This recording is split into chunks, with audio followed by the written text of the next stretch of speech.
Kalah telak di kandang sendiri dengan gap sebesar 22 detik, Red Bull mulai merasakan tanda bahaya yang semakin dekat mengancam gelar mereka musim ini. Bukan hanya soal gelar konstruktor, di mana gap dengan McLaren menjadi terpangkas ke 30 poin saja, tapi Helmut Marko mulai ketar-ketir dengan gelar juara pembalap jika melihat kecepatan yang diperlihatkan Lando Norris di Belanda. Helmut Marko mengklaim jika kekalahan Verstappen dengan gap yang jauh merupakan sesuatu yang berbahaya bagi keamanan dua gelar mereka di 2024. Itu menggambarkan soal seberapa gentingnya situasi di Red Bull saat ini, mengingat tim belum menemukan solusi yang konkret terhadap kesulitan yang dialami RB20.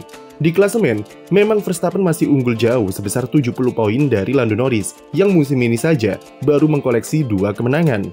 Namun momentum yang didapat McLaren dengan dominasinya di Zandvoort merupakan salah satu hal yang membuat Red Bull khawatir jika performa mereka kemarin akan terulang atau bahkan menjadi sebuah norma baru di sisa 2024. Jika iya, maka jelas kalau gap 70 poin Verstappen tersebut berada di bawah ancaman serius karena McLaren sekarang berada di atas angin dengan performa MCL38 yang semakin gacor pasca diberi upgrade di Belanda.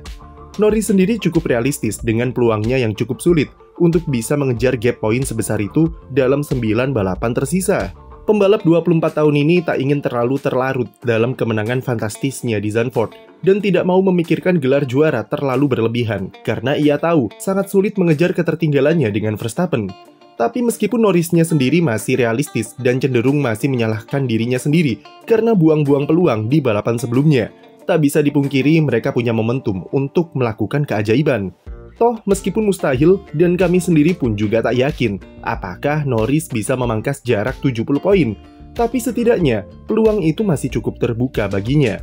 Gelar konstruktor kami bisa bilang 70-80% bisa dipegang oleh McLaren, dengan kedua pembalapnya yang konsisten bersaing di 5 besar dan rutin naik podium. McLaren bisa mengalihkan sedikit fokusnya untuk memberi prioritas ke Norris yang sudah membuktikan jika dirinya pantas mendapatkan status pembalap utama lewat penampilannya di Zandvoort. Lantas seberapa besar peluang bagi Lando Norris untuk bisa mengejar gap sebesar itu sampai akhir musim? Sebelumnya kita harus tahu dulu seperti apa skenario terbaik yang Norris inginkan dalam 9 balapan tersisa setelah ini. Masih ada setidaknya 258 poin yang bisa diperebutkan sampai GP Abu Dhabi, di mana itu termasuk poin fastest lap dan 3 kali sprint race. Peluang itu ada dan bisa diperebutkan jika memang Norris dan McLaren serius untuk mendapatkan 2 gelar juara dunia musim ini. Skenario terbaik tentu adalah McLaren bisa menyikat habis semua 9 balapan tersisa di 2024. Dan syukur-syukur Norris lah yang mendapatkan kemenangan tersebut. Tim prinsipal McLaren, Andrea Stella, merasa optimis jika mereka bisa mengulangi apa yang pernah dilakukan Sebastian Vettel pada musim 2013, yaitu menyikat habis semua balapan di paruh kedua setelah jeda musim panas, dengan meraih 9 kemenangan beruntun.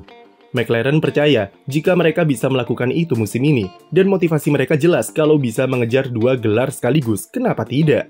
Masalahnya adalah kami dan mungkin mayoritas fans F1 tak begitu yakin McLaren bisa menyikat habis semua kemenangan sampai Abu Dhabi. Bukannya meremehkan McLaren, tapi jika dilihat dari banyaknya peluang yang terbuang di paruh pertama musim 2024, dengan kesalahan strategi, operasional, ataupun kesalahan dari pembalap itu sendiri, rasanya sulit membayangkan mereka bisa raih 9 kemenangan beruntun. Lando Norris saja untuk dapat kemenangan keduanya harus menunggu 8 balapan sejak Miami. Jarak 70 poinnya dengan Verstappen juga disebabkan karena kesalahan-kesalahan yang dibuat oleh Norris sendiri yang terlalu sering membuat start buruk. Kemungkinan itu akan selalu ada, tapi peluangnya kami kira sangat tipis bagi mereka untuk sikat habis paruh kedua. Masalah lainnya adalah andaikan Norris dapat 9 kemenangan secara beruntun, itu pun masih belum cukup untuk kalahkan Verstappen di klasemen jika dia juga konsisten meraih podium runner-up di semua balapan tersebut. Setidaknya ini bisa memberikan gambaran kalau Norris akan menghadapi sebuah misi yang nyaris mustahil jika ingin merebut gelar dari tangan Verstappen. Belum ada pembalap yang bisa memutarbalikkan gap 70 poin setelah jeda musim panas, dan kalaupun bisa, maka itu membutuhkan sesuatu yang lebih dari sekedar hitungan matematika.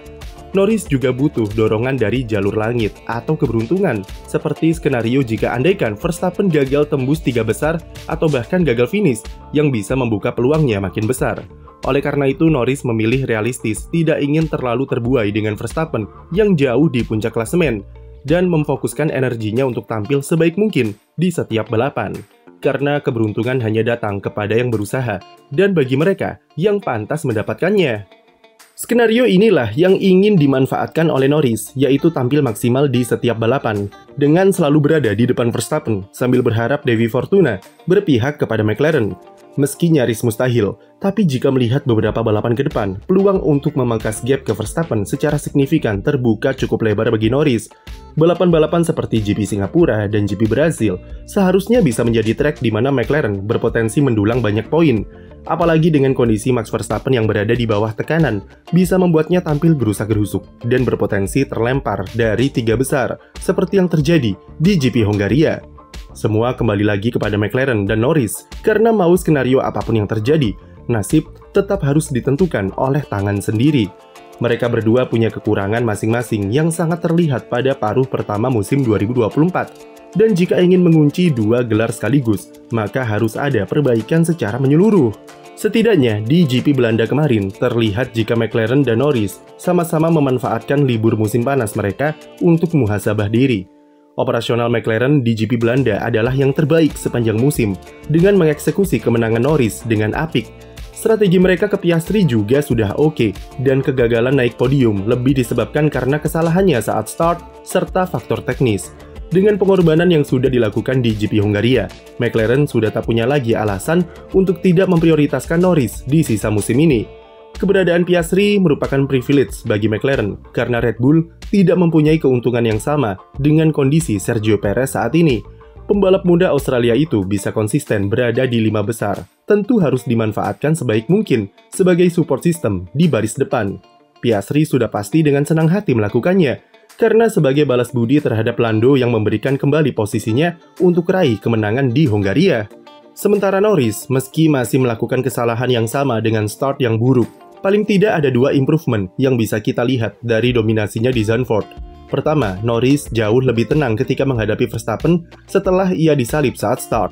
Ia tahu kapabilitas mobilnya sekencang apa, dan memilih tetap kalem sambil terus memberikan tekanan kepada Max sampai berhasil menyalipnya pada lap ke-18. Norris tidak butuh kesempurnaan lagi untuk menang balapan selama MCL38 berada di atas angin, dan itu membuatnya lebih rileks di dalam kokpit. Ekspresi pembalap Inggris tersebut sepanjang akhir pekan di Belanda juga nampak lebih santai daripada beberapa balapan sebelum jeda musim panas, di mana ia nampak sangat tertekan dengan kesalahannya sendiri. Lalu kedua, secara mentalitas meskipun dalam wawancara ia nampak realistis dan bodoh amat. Namun fakta jika Norris yang memaksakan diri untuk mencuri fastest lap di lap terakhir adalah gambaran jika ia tahu harus menambah poin sebanyak mungkin. 1 poin tetaplah berharga seandainya situasi menjadi sangat ketat di Abu Dhabi nanti, dan Norris sudah mempunyai mental untuk memaksimalkan semua yang ada. Pendekatannya dengan memilih realistis dan fokus di setiap balapannya sudah benar, karena mereka tak boleh terpaku dengan Verstappen saja, mengingat ada Mercedes ataupun Ferrari yang bisa tiba-tiba kompetitif. Seperti kemarin misalnya, di mana Piastri tak mampu menyalip Charles Leclerc yang secara performa seharusnya bisa ia atasi dengan mudah. Gangguan-gangguan dari luar itulah yang harus diwaspadai McLaren dan Norris jika mereka ingin semuanya berjalan sesuai skenario untuk bisa mendapatkan 2 gelar sekaligus musim ini. Jadi, bisakah Norris mengejar ketertinggalan 70 poin dari Verstappen dan buat McLaren koleksi 2 gelar di musim 2024? Tulis pendapat kamu di komentar dan jangan lupa beri like dan subscribe untuk konten F1 lainnya.